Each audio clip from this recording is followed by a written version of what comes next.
tere, no mina olen siis Illar Luht, podcast Minu avalikud salamõtted. Kui sa oled varem kuulnud mu episoode ja vaadanud neid, kuulanud või vaadanud, ega seal vahet ei ole, siis ja sulle nad meeldivad, siis märgi meeldivaks muidugi, aga kui sa oled need tellinud juba, siis võid kommentaare ka kirjutada muideks. Ja kui sa ka kommentaarid ka kirjutanud oled, siis enne seda muidugi enne kõike seda telli mu kanal ja jaga seda oma tuttavate sõpradega. Sõnaga siis tere siit Ungarist. Mina olen Ungaris, Lõuna-Ungaris, 3. jaanuar 2026 ilm on üsna silet selles suhtes, et sadas lörtsi, nüüd ei saja, kerge lumi on maas, veesegune lumi on maas ja ega see koerale ka ei meeldi, et ei saa öelda, et isegi koera ilm on. Minu koerale vähemalt mitte, minu koer on Bernardin. Kui sa oled varemalt minu podcasti vaadanud ja jälginud neid saateid, siis sa võib-olla tead, et siis seesamune koer on mul ju. Aga ühesõnaga ma ei räägigi praegu pikalt nendest asjadest, millest ma harilikult olen rääkinud alguses, et mis kõik ja kuidas kõik ja mida kõik ja mida sa kõik saaksid minu jaoks teha ja või mitte teha ja siis palju muud, aga ma lähen asja juurde, et täna 3. jaanuar, nagu ma juba mõtlen teist korda veel, et siis see tähendab seda, et praegu on huvitav aeg selles mõttes, et mitte huvitav, ebahuvitav ka, mõne kellele huvitav, kellele ebahuvitav. Minul tegelikult selles suhtes, et mitmesugused uudiseid on, mida varem ei olnud, mis üllatavad lausa. Nimelt see, et nagu sa oled kuulnud, et siis USA pommitas Caracast, Venezuela pealinna ja siis saatis oma eliitüksused maale ja arreteeris Venezuela diktaatori Nicolás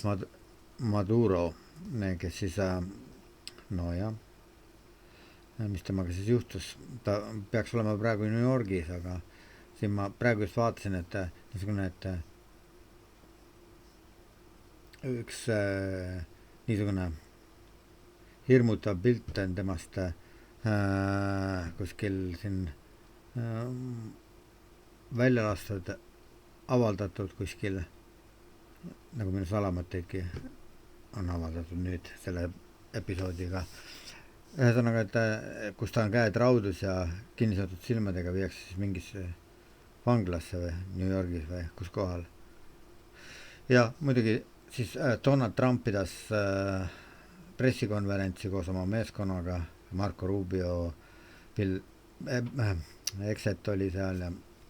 ja siis mitmed teised. Siin on niisugune mitte vanglasse viidad, et Madurot kinnikaetud silmadega viiakse siis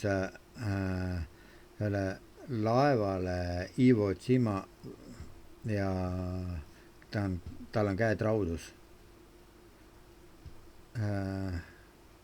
Ja et siis Ungari aja järgi kell 7 hommikul siis jõudis lõpule siis Donald Trumpi pressikonverents ja milles oli siis juttu selle Venezuela sündmustest ja Pete Exet siis kõneles ka seal, Dan Kane siis sõjaväe ülemjuhataja jagas ka oma informatsiooni selle kohta, kuidas nad siis läbi viisid selle operatsiooni ja Trump ütles, et et neil on plaanis siis seda kindlustada Venezuela jaoks niisugust üleminekuaeda, et nad tagavad ja aitavad venezuelalastel siis oma vabaduse ja õigluse garanteerimiseks rahu majja luua ja maal ja uus valitsus moodustada, et niisugune üleminekuaeg tuleb siis selle järgi Venezuelas. Aga siis edasi. No siis rääkis Trump veel muidugi ka sellest, et nad on valmis koostööd tegema siis Venezuela poliitilise opositsiooni tegelastega ja tõstis nende hulgast esile siis Maria Corina Machadot või kuidas seda nime haldama peab? Machadot, Maria Corina Machadot, kes siis viimastel valimistel võitnud Edmundo González Urrutianak või kellelt siis oleks pidanud Edmundo González Urrutialt üle võtma riigi juhtimise. Jah, mida see kõik sellega öelda tahab. Ühesõnaga ma ei räägi sellest valitsusest, valitsuse tegevustest seal Venezuelas ja kuidas nüüd see USA sõjaväe või ühesõnaga püssitoruga siis kuklas, ühesõnaga nüüd hakkab, võib ka niimoodi öelda, võib-olla ei ole nii hull see asi, sest ega USA nii kaua kuni ja praegune valitsus, Ameerika Ühendriikide praegune valitsus, USA võib-olla on isegi halb öelda, sellepärast et ma olen kuskilt nagu kuulsin, et Eestis ei meeldi inimestele, kui öeldakse USA või USA, aga või mitte võib-olla meeldib küll, aga keeleinimesed räägivad, et ei ole kombeks niimoodi rääkida, ei ole viisakas niimoodi rääkida, et USA ikka peab ütlema Ameerika Ühendriigid pigemini. Aga see selleks. Ühesõnaga, et ma ei räägi nende asja, nende poliitikast, vaid see, mis nüüd toimub Ameerikas, siis see on väga märkimisväärne, väga palju üllatavat oli. Minu jaoks oli seal üsna palju üllatavaid asju, mida Trump rääkis. Esimene asi oli muidugi see, et mis Trumpi puhul silma torkas, et ta nautis iseenese kõnet ja nautis seda, mida Ameerika Ühendriikide sõjavägi sealt korda saatis, kui head on need eliitväeosad seal Ameerika Ühendriikides ja umbes sama tooni kasutas siis ka Pete Hegseth, kaitseminister või sõjaminister, mitte kaitse, enam ei ole ju kaitseministeerium USA-s, vaid on nüüd sõjaministeerium ja siis Bill Hegseth siis lausa nautis seda ja samuti ta oli nagu väike laps, kes on korda saatnud millegi suurega, tundis ennast niisugune säras lausa näost, nagu oli õliga võitud ja hakkas silma kuidagi niimoodi nagu mida ei saa öelda selle vägede ülemjuhataja kohta, kes siis samuti sõna võttis selles Mar-a-Lago pressikonverentsil ja kõik see oli, tundus nii ülev ja see pressikonverentsil toimunu ja see, kuidas seal ja uhked olid nad oma saavutustele ja nagu ja kõik enesest, kui nad rääkisid, siis kõik tundus nii enesest mõistetav ja nii edasi ja nüüd ühtäkki kui kui sa vaatad pilti, see kõik nii ülev ja nagu ja nii tõesti nagu kirikus ikka jõulude aegu. Aga kui sa nüüd kuuled nüüd teksti ja vaatad, mida räägid, tegelikult mida Trump näiteks ütles, et kõik paljud asjad võib-olla ei olnudki nii midagi erilist, üsna loomulikule tundus, et narkootikumad tõepoolest teevad niisugust kohutavat laastamistööd Ameerika Ühendriikides ja palju inimesi on hauda saatnud narkootikumid ja ei ole ju kindel, et neid inimesi on vähem kui Ukrainas sõjas surma saanuid, aga samas noh, mis kohe silma nagu torkas Trumpi esinemise puhul oli, üks asi oli see, et selles, et Ameerika Ühendriigid tahavad tagasi võtta oma maavarasid Venezuelas, mul ei ole sõnastus täpselt meeles. Ühesõnaga ta nagu ütles, et mingisugused maad ja mingisugused maavarad, noh, kindlasti ta mõtles siis naftale ja õlile ja muud säärastele asjadele, mille varud on lausa hiiglaslikud Venezuelas, aga kõige selle juures kas nagu kuidagi kummaliselt silma see, et ta rääkis, need on Ameerika Ühendriikide maavarad nagu, et kuidas siis, et me ei oleks nagu kuskilt lugenud ega kuskilt kuulnud, kellegi suust kuulnud selliseid sõnu, et Ameerika Ühendriigid oleks oma maavarad siis kunagi sinna Venezuela territooriumile vedanud ja et siis need maavarad on seal Ameerika Ühendriikide maavarad, aga Donald Trump kuidagi niimoodi lausa rääkiski, et Venezuela praegune diktatuur või seni enam mitte, sest nüüd ta noh, 1 minut, kui palju see operatsioon kestis,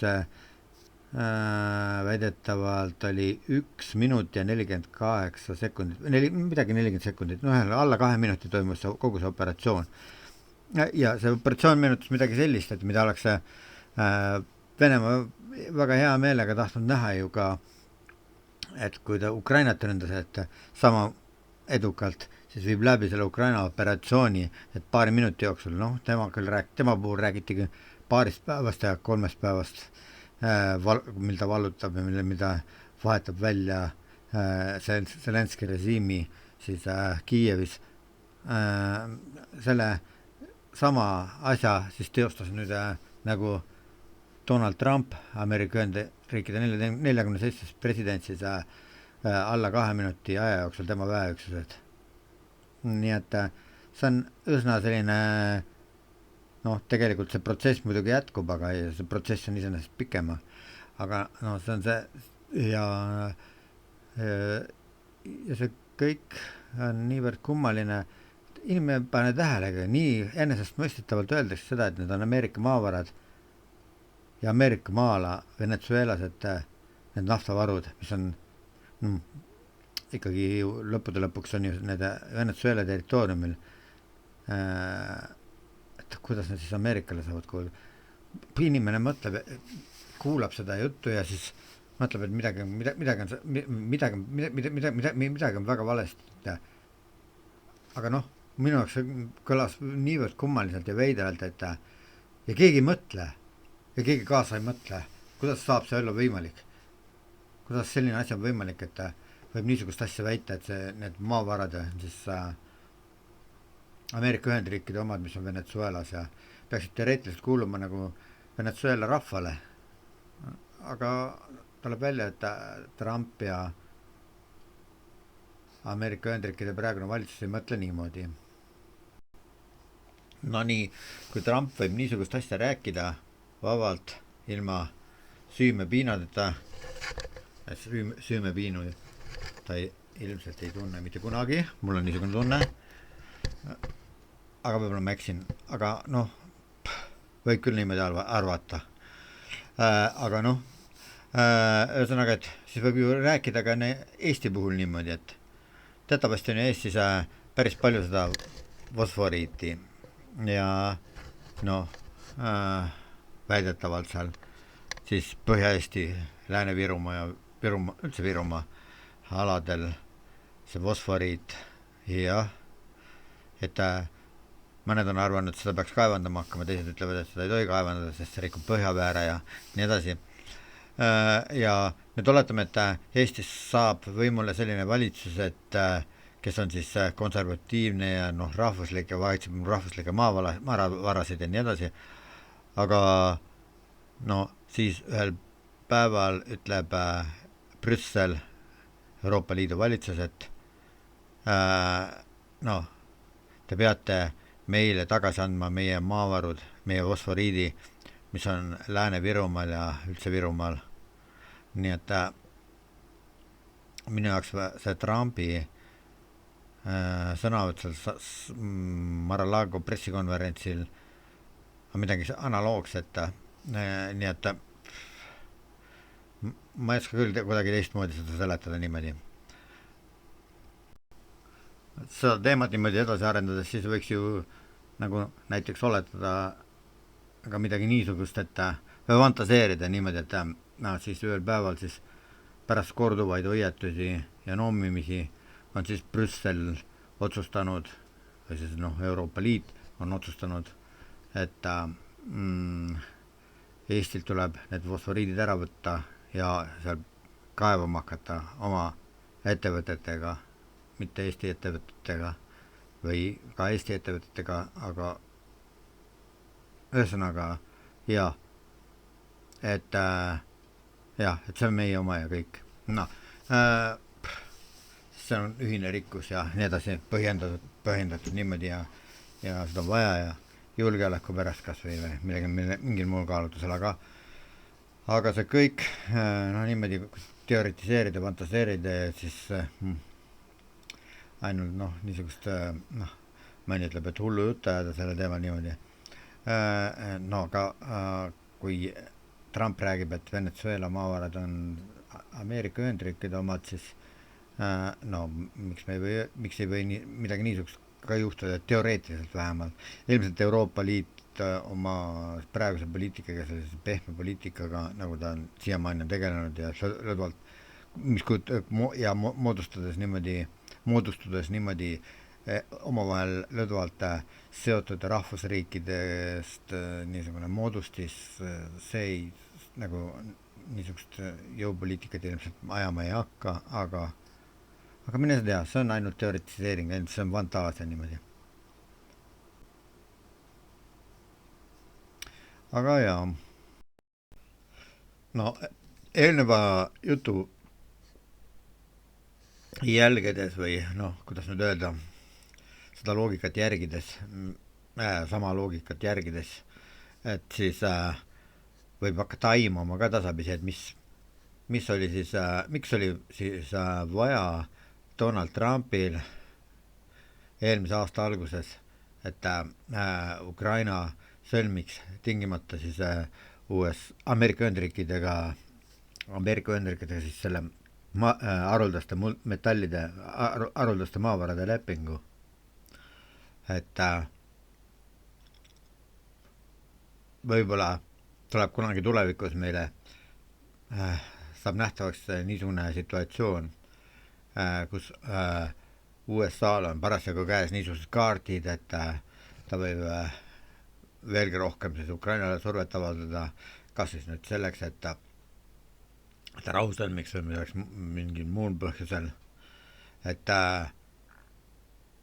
või siis kui kõik ei lähe täpselt plaanide järgi,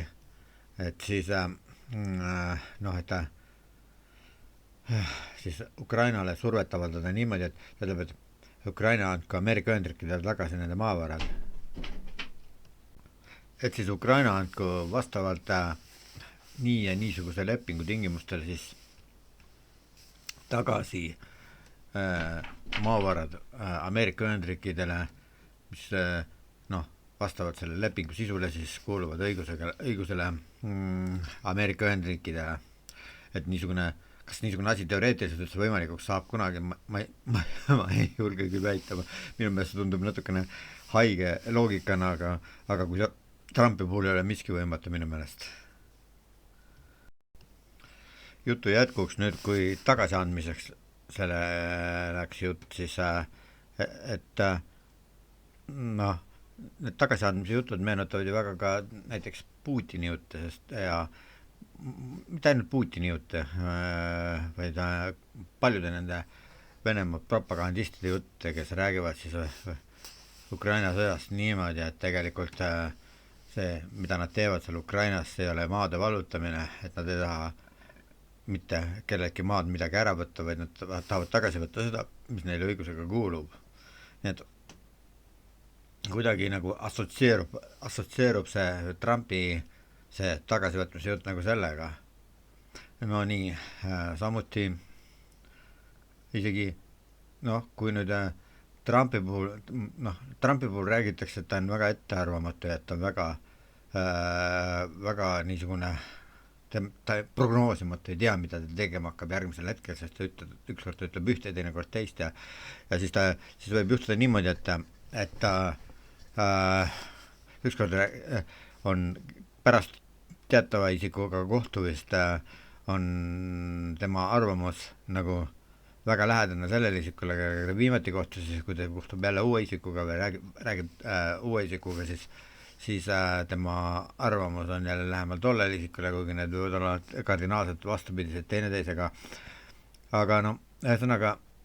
asi on selles, et ega Trump ei mõtle, kui ta räägib vist ilmselt. Aga noh, tema tegudes on mingi loogika tunda küll. Ja see ei ole ju alati isegi kui lähemalt niimoodi vaadata, ega see ei ole kõige rumalam alati. Sest kui me vaatame Trumpi ajal, mis on toimunud, ühest küljest on väga palju suuri sõnu teinud ja igasugused muid selliseid asju, alates sellest, et kui ta 24 tunni jooksul teeb rahu Ukrainas, Ukraina ja Venemaa vahel ja samas kui ta siis on räägib praegu siiamaani suure suuga, kuidas ta 8 rahu on sõlminud, kusjuures rahu on nagu niisugune isegi Iisraeli ja Palestiina vahel, Gaza vahel ja mis asja, Hamasi ja Iraani vahel, ta on nüüd rahu sõlminud tegelikult, et ühesõnaga, et jätab niisugune mulje, mida varasemalt 3000 aasta jooksul ei ole suudetud saavutada, et siis tema on nüüd selle siis saavutanud, jätab sellise mulje mõningatele inimestele, kes tunnevad selle piirkonna ajalugu ja teavad täpselt araabia ja juudi vastuolusid, et kas ei ole mida absurdne, mida ta räägib, et tema nüüd on mingi lõpliku rahu sealt toime pannud ja edasi saab sealt olema ainult 1000-aastane rahuriik. Hea küll. Trump räägib ikka edasi, et see kuulub tema rahu, tema algatuse sõlmitud rahu asjade hulka, samuti muidugi mis seal Aserbaidžaani ja Armeenia vaheline rahuleping, et seal oli ka ju niisugune lugu, et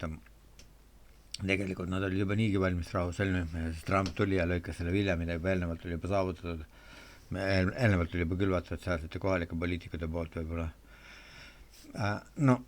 Ja veel mõned teised samalaadsed rahulepingud nüüd tema samas ta on juba 2 riigi vastu sõjategevust rakendanud, kui mitte isegi rohkem. Aga praegu 2 on kindel, nagu üks on siis Iraan, mida ta pommitas ja siis samuti nüüd Venezuela on teine. Siis Trump oli korduvalt esinenud samalaadsete mõtteavaldustega ja Trump siis niisuguste maade poole nagu Kanada,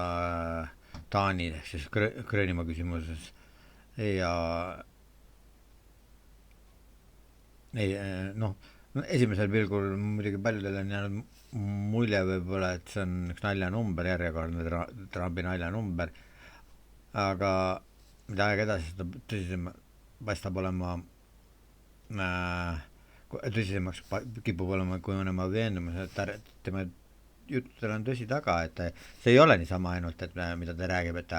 kavatsebki seda teha, mida ta räägib ja nii hirmus, kui see ka mõnel ei ole. No nii, samuti Panama oli juba üks selline, Panamaga on juba kah sama lugu nagu Venezuelaga ja või siis Gröönimaaga ei saa võrrelda päris, aga ühesõnaga teda häirib kohutavalt selline asi, et Arktikal on siis Venemaa ja siis Hiina mõjuvõim liiga suur ja siis tema püüab nagu seda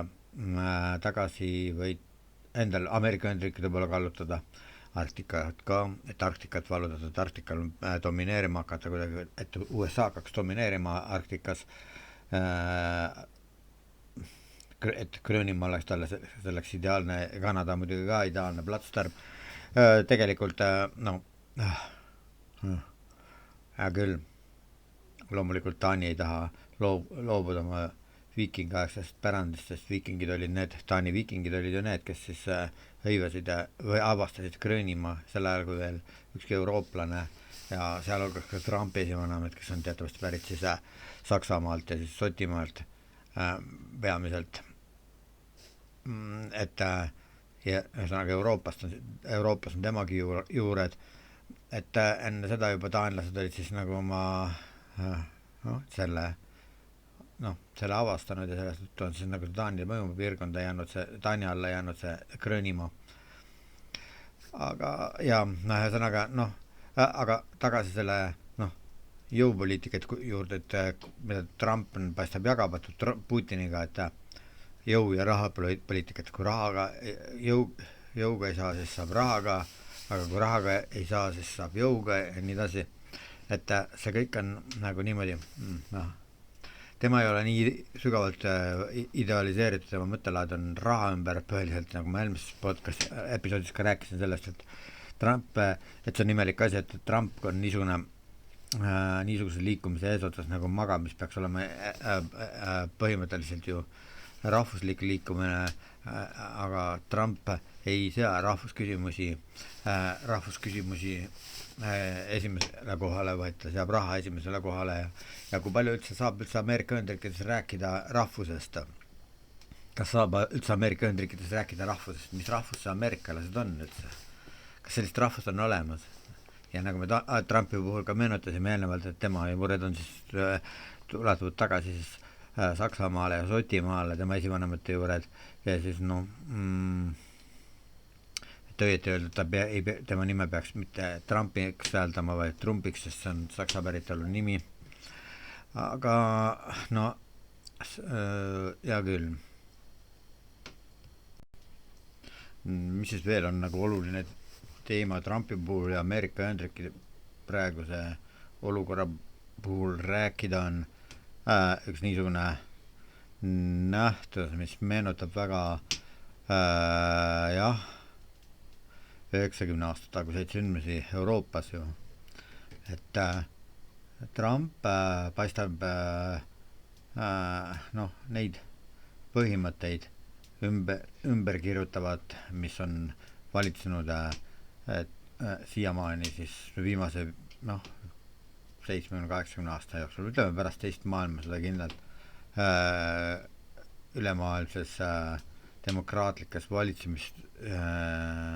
valitsemisviisis. Minule tundub see küll niimoodi, sellepärast et näiteks paljud sõjaväelased, elukutselised sõjaväelased, ameeriklased on väga rahulolematud. Ameerikas tegutseb nüüd on niisugune nagu, kuidas nüüd seda nimetatakse, rahvuslik kaart või rahvuskaart, et kes siis kellest on siis kujunema midagi taolist, nagu omal ajal oli ju Saksamaal see SA ja SS, et kuigi see võib olla liialdus niimoodi nendega võrrelda, aga mine sa tea, et sest pärast ajalooliselt tagasi vaadates kunagi tulevikus paistavad need asjad hoopis selgemana, et ei tea et kuidas need asjad kujunevad, aga praegu mis toimib,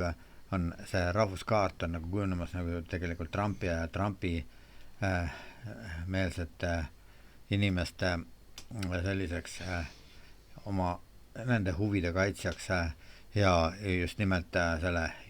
jõustruktuuride pinnalt ja mina praegu liiga palju ei saa rääkida ju sellest, kui nendes asjades ma olen ise Ameerikas kaugel, ma ei ole Ameerikas ja ma ei tea kõike täpselt, mis toimub, aga mulle näiteks ma silmanud mõningaid selliseid Ameerikas sõjaväelasi, kes on sõna võtnud siis Trumpi vastu ja väga vihaselt sõna võtnud, sest Trump seab esiplaanile sõjaväes mitte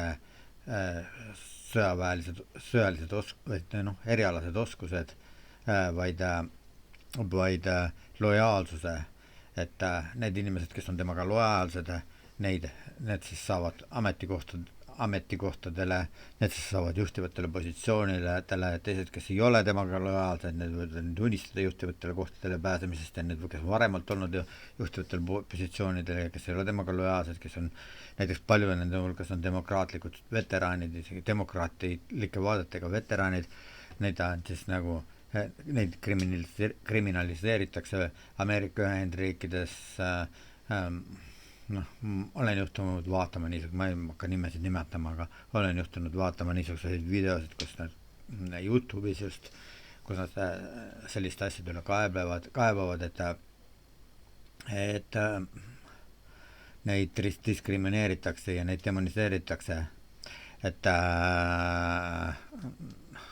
samas valitseb paras segadus demokraatide pool, sest demokraadid ei olnud valmis neil ei olnud B-plaani selle kohta, et kui nad kaotavad, kui Kamala Harris kaotab need valimised, algselt oli ju Joe Bideni kandidatuur üleval ja kui Joe Biden tervislikel põhjustel pidi üles ütlema, siis asus Kamala Harris seda positsiooni kaitsma ja kui ta nüüd läbi kukkus, ega tegelikult see ülekaal Donald Trumpi poolel ei olnudki nii tohutult suur, aga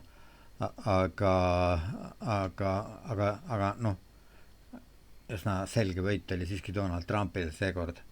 ja Donald Trump on veendunud, ka eelmised valimised oleks Donald Trump võitnud, kui need valimised oleksid ausad olnud, aga tema silmis need ei olnud ausad ja võib-olla, et olidki tol ajal väga palju selliseid asju sees, mis ei olnud õiged ja kindlasti oli, mitte keegi kahtlegi selles, et Joe Bideni ajal oli tehti niisuguseid asju, mida oleks tohtinud teha, aga juba varasemate presidentide aegu oli niisuguseid asju, mida oleks tohtinud teha, aga see, mis toimub Donald Trumpi peas, siis et kus ta kõik asjad, mis on halvasti praegu Ameerikas veel, need on, ja mitte ainult Ameerikas, ka väljaspool Ameerikas ja nende hulka kuulub ka Ukraina sõda näiteks, et siis see on kõik Bideni poliitika viga, Bideni viga ja muidugi mõned siis avaliku arvamuse tegelased või avaliku arvamuse kujundajad siis nii USA-s kui väljaspool USA-d on siis seda Trumpi kuidas nüüd öelda, sellist joont, mille järgi ta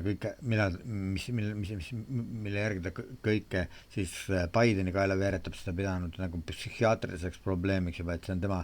et seal oleks vaja juba psühhiaatri sekkumist tema ellu, tema hingemaailma, et muidugi magab tulised pooldajad sellega nõus ei ole, sest nemad väidavad, et siis see ongi lihtsalt niisugune poliitika, et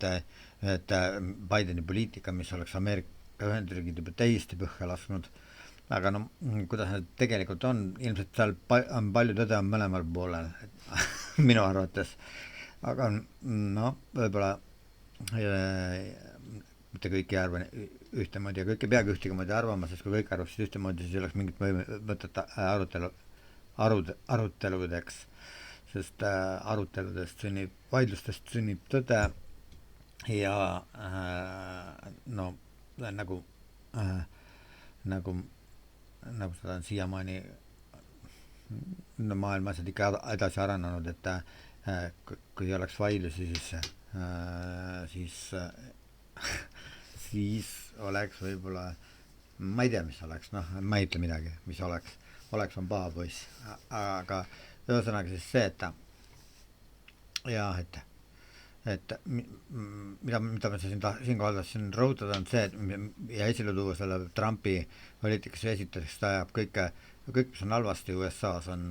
Bideni viga, kõik, mis on hästi praegu, see on Trumpi teene ja tema pooldajate teene ja magateene ja kõik, mis on kõik, mis saab olema, see on veel küsimärgi all, et mis saab olema, palju asja saavad on veel küsimärgi all, me ei tea veel, mida tuleb tulevik, kui kaua Trumpi edu kestab, sest erinevate kalkulatsioonide järgi on mõnede reitingute järgi on siis Trumpi populaarsus skaanenud alla 40%, ma olen kuulnud sellist arvu nagu 38%, ma ei tea, sest mina ei ole nende mõõtmiste juures olnud, ma lihtsalt räägin seda, mida ma olen kuulnud mujalt ja neid allikad, mida ma olen usaldanud või usaldada ei saa kedagi päriselt, aga kelle arvamused ja kelle väljaütlemised eks me peame vaatama sellistel puhkudele, et kes milliste maailmavaatega on, sest nagu me oleme tähele pannud ju seda, et kes on konservatiivse maailmavaatega ja kaalutavad ka reitinguid ja prognoose ja ennustusi ikkagi konservatiivide ja Ameerikas siis vabariiklaste poolele ja reitingud on soodsamad nende konservatiivsete erakondade suhtes, samal ajal kui kes on vasakpoolsete ja liberaalsete vaadetega, et siis nende reitingud kipuvad olema vastupidises suunas jälle, et liberaalide ja vasakpoolsete kasuks, et igaüks nagu töötab iseendale ja püüab niimoodi luua teistsugust omale meelepärast reaalsust nagu ja elab siis selles, mida mõnikord võib nimetada isegi lausa infomulliks, et inimesed elavad oma infomullis ja siis vaatavad maailma läbi oma infomulli prisma, aga ühesõnaga ma ei tea, teised jälle konservatiivid, näiteks viimati ma kuulsin siis, ma ei tea, millistele allikatele tuginesid, siis raadiosaates räägime asjast Martin Helme ja Mart Helme omavahel vesteldes, et nende järgi olevat siis Trumpi praegused prognoosid kõrgemad kui ühelgi teisel senisel Ameerika Ühendriikide presidendil, üle 50%, kus need reitingud ja kes need reitingud on teinud, seda ma ei tea. Aga samas ma olen kuulnud jälle sellest, et teistsugused vastupidised reitinguid, et tema alla 38%. Nii et kuskil 38-37% olevat langenud tema populaarsus. Ühest küljest üks asi, mis on mida ma päris kindlasti võime väita selle juures, näiteks miks Trump on väga palju oma valijatest kaotanud selle tõttu, et oma Ukraina poliitika tõttu pärast just Zelenskiga kohtumist, sest teatavasti elab väga palju Ameerikas väga palju Ukraina päritolu inimesi, kes omal ajal Trumpile andsid oma hääle. Ja praegu paljud neist enam seda ei teeks vastavalt sellele poliitikale, sellele ebasoodsale poliitikale, kuidas siis Trump on Ukraina küsimust ja Ukraina püüdnud lahendada. Viimasel sellel Mar-a-Lago pressikonverentsil siis üks ajakirjanik siis küsis ka Venemaa ja Ukraina kohta ja Ukraina sõja kohta ja siis Trumpi jaoks on see nii tüütav küsimus, et ta juba lausa tunneb nagu tahaks nagu ära põgeneda niisuguste küsimuste eest, aga ta on sunnitud vastama, sest ta ei saa kuskile põgeneda, ta on president ikkagi, ta on riigijuht ja et see on talle nii ebameeldiv küsimus, mitte valus küsimus, ma ütlen, et ja ta ütles seda niimoodi, et selle kohta niimoodi, et tema arvates on siis mõlemad halvad, nii Ukraina kui Venemaa, mõlemad on halvad, ühtmoodi halvad, mõlemad on ilmselt asja teinud ja ta suhtub Ukrainasse ja Venemaasse kui kahte kaklevasse marakratti, kes ei salli teineteist ja seetõttu kaklevadki, et selles ongi asi. Aga see kõik kinnitab seda nende inimeste, nende poliitika vaatlejate arvamusi, kes siis on rääkinud sellest, et Trump ei mõista Ukrainat, ei mõista Venemaad. Ja mõnes mõttes võib öelda, et see on loogiline ka, et ei mõista neid, ei tahagi neid mõista, ei ole vaja neid mõista, sest need on kauged maad tema jaoks. Ameerika Ühendriigid muidugi võib endale lubada seda, et ütleb, et Ukraina, Venemaa ja Euroopa ja need on kõik kauged maad, et see, jah, et et mis neil ikka, mis tal ikka nendega pistmist on, aga muideks ma kuulsin seda sama näiteks Eesti Rahvuskonservatiivide liidrite suust ja selles samas saates räägime asjast, mida ma enne siin mainisin, et kus nad rääkisid sellest, et et siis et Eesti meedia ja Eesti poliitikud ei tegele millegi muuga kui siis Ukraina, Venemaa ja siis Eesti kolmnurgaga, muidugi Euroopa ka, aga peaks lisama juurde, sest Euroopaga tegeletakse ka päris palju, ajakirjandus tegeleb. Muideks ma ei saa sellest päris hästi aru, aga et miks just niisugust väide on, et me ei peaks nende piirkondadega tegelema, et need on üldse tähtsused asjad, tähtsused maad. Aga noh, jah, loomulikult me võime isegi nii, kui me vaataksime maailma ameeriklase pilguga, Ameerikas elava pilguga, siis võib-olla ka tõesti, et need on tähtsusetud maad, need on kauged maad ameeriklasele jaoks, aga eestlaste jaoks ei ole kauged maad. Venemaa, Ukraina, me peaksime rohkem nendega tegelema, vastupidi. Aga mitte see ei tähenda sellega, see tegelemine oleks niisugune nagu Orbani moodi tegelemine. Mina ei taha seda propageerida, seda sama, mida Eestis mõningad alternatiivsed meediaesindajad teevad, kes Orbanit väga ülistavad ja teda kõrgeks kiidavad, sest ega nad ei saagi aru, mis seal Orbanil viga on. jah, nad ei saagi aru jah, et Orbanil oleks midagi viga üldse. Aga noh, tegelikult see on probleem minu arvates. Nad ei näe Orbanit, mida Orban silmas peab tegelikult. Nagu mõned ütlevad, et Orban ei ole mitte pro-rasse ehk venemeelne, vaid Orban on ungarimeelne, et ta on pro-Hungary. Aga no, see ei ole päris nii üheselt mõistet. Loomulikult on pro-Hungary. Loomulikult iseenesest mõistetavad. Aga kuigi neist teemadest teinekord võib-olla. Praegu meil oli Trumpist juttu ja Trumpiga seoses, mida ma siis, ja Eesti käitub nagu Ameerika Ühendriikide 51. osariik, et meil on kõik nii Ameerika keskne mõtlemine, et me nagu ei oleks Euroopas või kui Euroopas oleme siis teise järgmine küsimus, et muuhulgas oleme Euroopas, et me oleme tegelikult ameeriklased nagu, aga ja kõige seda ei ole mitte ainult märgata rahvuskonservatiivide juures, vaid seda on üldse Eesti poliitikas märgata, et enne kui oli Biden võimul, nagu demokraadid olid võimul, siis oli see Reformierakonna ja siis kes seal veel olid, teised kõik, need olid niisugused õnnelikud, sest Eesti, kes tundis ennast Ameerika Ühendriikide 51. osariigina, sai igakülgset toetust Bidenilt ja nii edasi. Nüüd on teistpidi kujunenud asjad. Nüüd on Ameerika Ühendriikides vabariiklastest president, mitte ainult selles ei ole asi, et ta on vabariiklane, sest vabariiklastega ei oleks ka Eesti nendel ringkondadel mingisugust probleeme, aga ta on niisuguse liikumise president nagu magaja, ta esindab samasugused vaated nagu Viktor Orban on Ungaris põhimõtteliselt ja see on juba üsna probleem nende vasakpoolsete ringkondade jaoks, liberaalsete ringkondade jaoks, aga samas tunnevad ennast nagu paradiises nagu need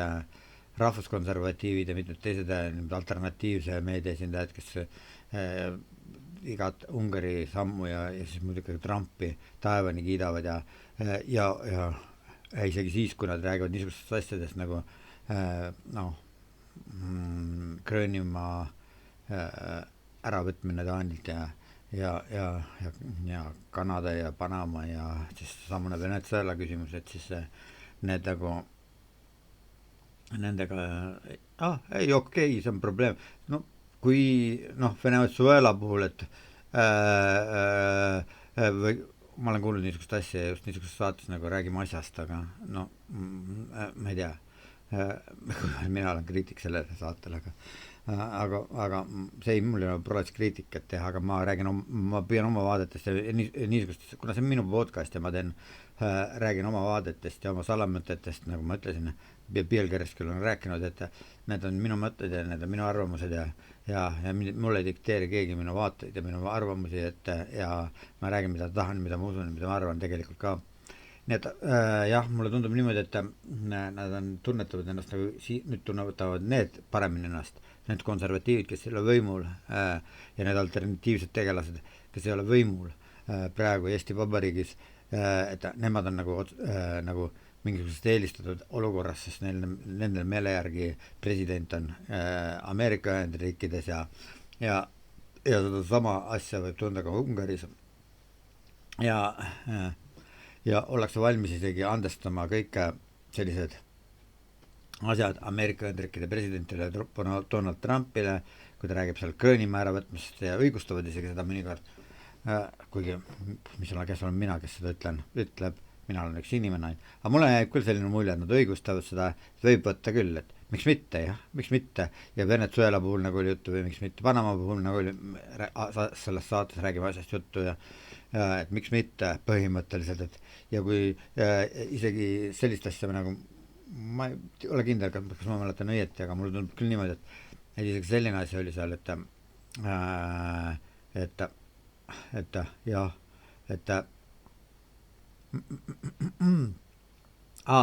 et see Venezuela küsimus, et mis on siis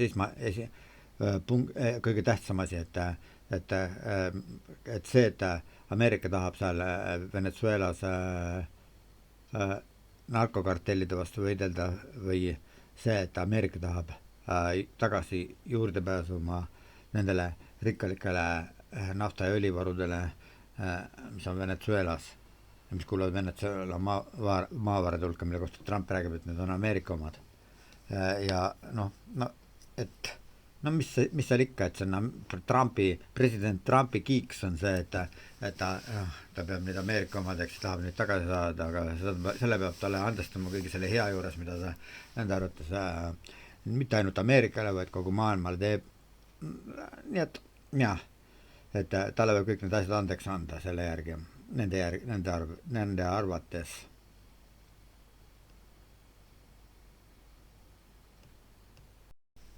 Keegi peaks nüüd muidugi valesti mõistma nüüd, et ma nagu kaitsen Venezuelat. Ei, ma ei kaitse Venezuelat. Ma räägin põhimõttest, sest Venezuelat kaitsta oleks ju ikka sama lugu nagu Venemaad kaitsta, ütleme, mida mõned teevadki. Aga eks muidugi teatavasti oli väga suur Vene mõju Venezuelas on olnud siiamaani, samas muidugi Hiina, Kuuba, jah, ka need on riigid, kes on lähemad sõbrad Venezuelal olnud senimaani ja kõik need, kes on nii-öelda selle, mis on jälle me tegelikult väga vale nimetus, mida kasutatakse sageli telje kohta, mida siis põhimõtteliselt on mis kuuluvad nende riikide hulka, kes toetavad seda kurjuse telge, ehk siis Hiina, Venemaa, Iraan ja sinna kuuluvad nende suurriikide, suurvõimude, kurjuse impeeriumite, suurvõimude jooksikute või tagajooksikute toetajate hulka, et nagu Venezuela oli ka nende hulgas siis, et ei, ma ei kaitse Venezuelat ja ma ei kaitse Madurat, ma räägin lihtsalt põhimõtteliselt, et jah, me näeme, et Putin on mingisuguse laviini nagu valla paiskamas ja see Trump aitab kaasa talle suuresti sellest, nagu me oleme eelnevates podcastides rääkinud ka sellest, et Trump on väga heatahtliku suhtumisega Putinisse olnud kogu aeg, et Trump on kinni kaotanud neid patte senimaani vähemalt, mida Putin on varem teinud ja neid õigustanud, isegi aitanud need õigustada ja aga muidugi võib ju vastu vaielda sellele ka, et öeldes, et see on kõik sellepärast, et, et alguses tuleb mõistlikult käituda hea tooniga inimeste vastu olla, kelle juures tahetakse midagi saavutada, et sellepärast siis Trump ka Putini mõni järeleandlikult käitunud, aga see ei ole võib-olla ainukene võimalik seletus sellele. Võib ka teistsuguseid seletusi leida ja ma olen eelmistes oma episoodides ka neid mõningaid käsitlenud ja vaadelnud veidi, aga jah, edasi siis millest siis veel rääkida. Trumpi kui et Eesti rahvuskonservatiivid on ka nagu tunnetanud ennast nagu pigemini USA osariigina, 51. osariigina, kui et Euroopas kuskile niisuguste riikide hulka, et Eesti kuuluks, kus siis mis siis asub kus Venemaa naabruses vahetult, et siit on ainult kiviga visata üle Narva jõe ja jõuab isegi visata, kellel on hea, kes ma ei tea, kui lai see on Narva jõgi, kas saab kiviga üle visata. Igatahes sõna otseses mõttes kiviga visata on Venemaa siit ja Ukraina ka muidugi ei ole väga kaugel ja Ukrainaga seob Eestit ju vägagi sarnane saatus paljuski, mida ei tohi kahe silma vahele jätta ka nendel juttude puhul, et kus räägitakse siis sellest, et Ukraina on kõige korrumpeerunud riik ja see on nii korrumpeerunud, et mitte ühtegi kopikat ei oleks tohtinud Ukrainasse saata ja et see korruptsioon on nii vägev, et absoluutselt mitte midagi siis ei ole sellest kasu, kui sa saadad sinna raha, sest raha läheb väidetavalt siis kuskil mingitesse villadesse kuskil Rivieras või siis ja relvad mida sinna saadetakse, need parseldatakse kuskil Aafrika turgudel maha ja nii edasi ja loomulikult on Ukrainas korruptsioon ja siis muidugi Slava Ukrainist ma ei räägigi, et nüüd need alternatiivsed ringkonnad, mis peavad ennast rahvuslasteks ja teatavas mõttes isegi lausa vabadusvõitlejateks, et räägivad sellest, et siis Ukraina korruptsioonipesasse mitte ühtegi kopikat enam ja et ei oleks tohtinud, ammu oleks pidanud kuulama neid hääli, kes ütlevad, sealhulgas Orbanit muidugi, kes räägivad sellest, et Ukraina maailma üks kõige korrumpeerumaid riike ja nii edasi. Loomulikult on Ukraina väga palju korruptsiooni nagu mujalgi maailmas aga paljudel puhkudel siis tekib küsimus, mida me siis korruptsiooniks nimetame, et kus see piir on ja kus see mis on lubatud ühele inimesele, võimupositsioonil olevale inimesele, mis ei ole lubatud ja ma ei taha selleks öelda, ma ei räägi mingit korruptsiooni kaitseks mitte mingisugusele, aga mingisugusvelgi moel, aga tõde on selles, et ja veel seda enam, et Iisraelis näiteks loetakse niisuguses mastaapides korruptsiooni nagu on Ukrainas ja seda räägitakse Ukraina kanalites üsna avalikult tegelikult ja isegi sellest samast, sedasama näiteks toodud korruptsioon on niivõrd vastik nähtus, et ukrainlased ise räägivad sellest, et see tuleb välja juurida, et Iisraelis näiteks siis on kes korruptsiooniga niisuguses mastaabis korruptsiooniga tegelevad, seda loetakse võrdseks riigi reetmisega. Aga kui Eestis on mingi korruptsioon, siis me muidugi jah, ma ei tea, me võib-olla ei teagi sellest, mis korruptsiooni kõik Eestis on. Lihtsalt ei tea ja mitte ainult Eestis, vaid mujal ka ja üle maailma ja Trumpi administratsioonis Ukrainas oleks juba ammu korruptsiooniks loetud see, et kui see lennuk, millega Trump ringi lendab ja see on üks näide korruptsioonist et see oleks juba korruptsiooniks loetud võib-olla Ukrainas näiteks niisugust või mõnel muul maal. Aga no ma ei taha rääkida siin praegu nendest asjadest. Noh, igatahes no ma olen tähele pannud, on niisugune veendumus tõusnud, et kõik see on selle kõige taustal, et, et, et siis nüüd oli korruptsioon jälle avastatud Ukrainas, seda enam, et veel alles suvel olid siis meeleavaldused, sest Nabute ehk korruptsioonivastase võitlusosakonda siis taheti prokuratuuri alla panna Ukrainas. Et see olevat nagu kinnitus sellele ka mõned suust, et seda jah, et Ukraina on nii korrupteerunud riik, et ta peaks ise laiali minema juba nagu põhimõtteliselt, et ta nii, sellepärast, et ta nii korrumpeerunud on. Ja noh, ühesõnaga ma ei tea, ma ei oskagi sellest nagu väga rääkida, sest mina ka Ukrainas ei ole, ma ei ole Ukrainas olema käinud ainult üks kord pärast Nõukogude Liidu kokkuvarisemist, see oli nüüd kuskil 2 aastat tagasi, kui me sõitsime autoga sealt läbi lihtsalt, ma olin ainult seekord ma olin ainult Lääne-Ukrainas ja Lvovis ja no ma sõjast mingisuguseid jälgi ei näinud, aga no ühesõnaga jah, see selleks. Ja korruptsioonist ammugi mitte, inimesed on samasugused nagu mujal, inimesed elavad samas. Muidugi teistsugune pilt oleks võib-olla mind oodanud kuskil Lääne-Ukrainas või seal kuskil Hersoni kandis, kui ma oleksin sinna ka saanud ja sinna sõitnud, et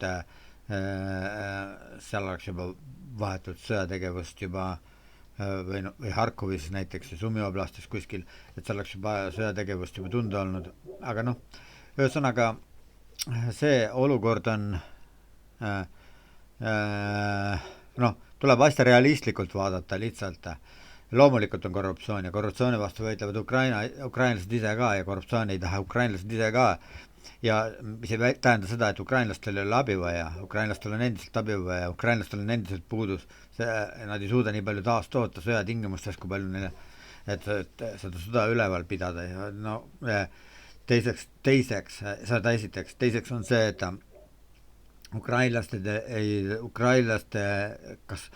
et väga palju räägitakse seda, et ukrainlased sõdivad meie eest, eurooplaste eest, sest kui Ukrainat ei oleks Venemaal hoopis rohkem olnud aega tegeleda Euroopaga ja jõudu ja kuidas nende tegevus oleks, milliseks nende tegevus oleks kujunenud, seda me võime aimata praegu ainult. Ja milline see energia vabastamine Euroopa suunal oleks. Ja see oleks mitte minu arvates, vähemalt mitte enamikku normaalselt mõtlevate inimeste arvates, minu arvates normaalselt mõtlevad, võib-olla teised ei arva niimoodi. Aga, ja see ei ole mingi russofoobia, see ei ole mingi Venemaa vihkamine, pime vihkamine, vaid kogu Venemaa eksistents pärast Nõukogude Liidu kokkuvarisemist tõendab seda, et ilma sõjata Venemaa olla ei saa, et sõda on Venemaa normaalne olukord. Et see normaalne seisukord on Venemaa jaoks sõda. Venemaa ei saa sõjata elada. Kujutad sa ette? Aga sa ei vist ei kujuta, sa mõtled, et Venemaa tahab kui sa mõtled, et Venemaa tahab Orbani moel rahu selaga kõigiga kaupa vahetada, siis sa eksid täpselt nii, nagu eksisid Bill Browder näiteks, kui ta tuli 90. aastate algusel, kui Nõukogude Liit kokku varises, kes kuhe hurraaga Venemaale sõitis ja tahtis seal äri alustada ja ajapikku. Noh, oligi alguses vahepeal üsna siker või üsna edukas ärimees seal isegi ja kraapis kuskilt kokku mingisugused miljonid ja kuidas siis ühe ropsuga kõik ära varastati talt ja ära võeti ja riikliku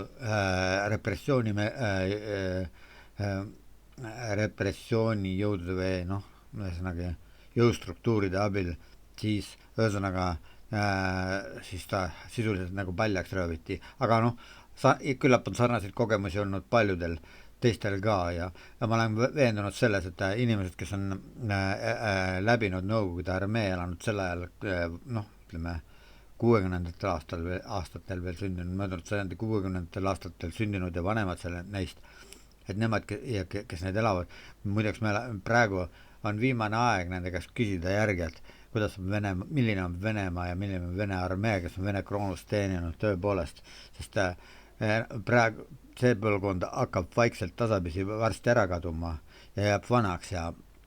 nende mõistuse mälu jääb nõdraks ja uued põlvkondad ei ole teadlikud sellest, mis on Venemaal, milline on Vene kroonu tegelikult, milline on Vene sõjavägi ja millised inimesed on venelased tegelikult lähedalt vaadatuna, need, kes seal sõjaväes koos on, kui nad kokku tulevad ja sõjaväega sõjaga kellegi vastu lähevad ja no mina olin Mariupolis muidugi sõjaväes, just tollel oli Ždanov, muideks huvitav on märkida seda, et Ždanov oli ju see mees, kes Eesti ära võttis, kelle Stalin saatis Eestit siis Nõukogude Liitu, okupeerima meie, ütleme, või ühesõnaga võttis meid üle Ždanov ju, tema oli peamees siin ja tema nime järgi oli see linn, tema oli sealt pärit tegelikult, sündinud vist isegi seal kandis, Mariupolis kandis, et ta oli ka Ukrainast pärit mees tegelikult, aga nagu Brežnev oli Ukrainast pärit ja Hruštšov oli Ukrainast pärit, päris palju Ukrainast pärit inimesi on ja kui nüüd mõned ütlevad, et Venemaad ei ole keegi suutnud põlvili suruda sõjaliselt, ma ei räägi siin sõjapropaganda, ma ei räägi, et peaks nüüd hakkama kohe sõdima venelastega, ma räägin lihtsalt selleks, et nüüd miks on Venemaal Ukraina nii tähtis, on see, et ilma Ukrainat on Venemaa tõepoolest nagu ühe jalaga võib-olla või midagi taolist, ühe käega, sest kui Ukrainat ei oleks, ukrainlasi ei oleks olnud, siis kas Venemaa oleks suure Isamaa sõja võitnud või teise maailmasõja võitjate hulka kuulunud, kui Ukrainat ei oleks selles sees olnud, Ukraina sõjaväelised, siis minu teada oli üks Ukraina rindevägedest, üks selle ühesõnaga ma ei räägi siin praegu sellest ajalugu, vaid ja muidugi ka Napoleoni ajal, kas Napoleonit oleks Venemaa võitnud, kui ei oleks ukrainlased osa võtnud sellest sõjast ja sõdinud ka nende vastu, muidugi eurooplased ka väga paljudest erinevatest maadest. Ja ma täna kuulsin ühest saatest, et Trumpi on ka keegi võrrelnud Napoleoniga, Trumpil olevat sama tüüpi anne nagu Napoleonil oli. Nii et ma ei tea, aga neist teemadest, nüüd jäi poolikuks see jutt nagu, aga neist teemadest võiks väga palju rääkida ja igatahes oleks väärt rääkida nende meestega, kes mäletavad, kes on Nõukogude armees teeninud, mis mulje neil Nõukogude inimestest oli, jäi sealsetest, kes Venemaal teenis, ma ei mõtle nendest, kes siin koha peal Baltikumis teenis, sest nad ei näinud eriti palju, kuigi nemad ka teavad midagi, nemad ka nägid midagi. Ma olin alguses muidugi pool aastat enne seda, kui ma läksin Mariupolisse, ma olin Jeletsis, on Tlipetski oblast, see on Voronezist 80 kilomeetrit, seal oli Nutšepkas ja mida ma mäletan, et ma mäletan, millised olid venelased ja mitte venelased on pooled neist ei olnud venelased üldse, venemaalased, ütleme niimoodi ja nii ja ma arvan, et ega sel teemal võib veel rääkida palju ja ma arvan, et praegu lõpetan, selleks korraks tuleb niisugune episood, need teemad vajaksid käsitlemist, ja võib-olla oleks isegi rohkem vaja rääkida nendel inimestel ka, kes on omal ajal Vene sõjaväes olnud ja teavad rääkida seestpoolt, milline on Vene kroonu, et need inimesed, kes praegu suud vett täis võtavad ja pro-rass asju räägivad, et nad teaksid ka rääkida sellest, et nad kuuleksid seda, mitte millised on venelased, et kõigepealt, et nad arvavad, nagu ma ühes oma varasemas episoodis olen veel ühes päris vanas episoodis olen rääkinud, et kõige suurem viga ungarlastel on see, et nad arvavad, et venelased on samasugused inimesed nagu teised. Võib-olla seal kuskil Moskva ümbruses, tähendab Moskva oblasti venelaste kohta, kus on kuskil 25 miljonit venelast elab ja võib-olla ka Peterburi venelaste kohta mingil määral see isegi kehtib, aga kui sa kaugemale lähed, siis inimestena on muidugi samad, aga nagu see on, et kes on lugenud Le Boni hulkade psühholoogiat, see teab, ja Venemaal need hulgad käituvad kuidagi veel brutaalsemalt kui mujal maailmas. Ja kui nad kokku saavad omavahel, siis milliseks kujuneb see maailm, mida nad hakkavad ümber kujundama enda järgi. Nii et aitab siis seekord ja kõike head ja Jumal õnnistagu teid.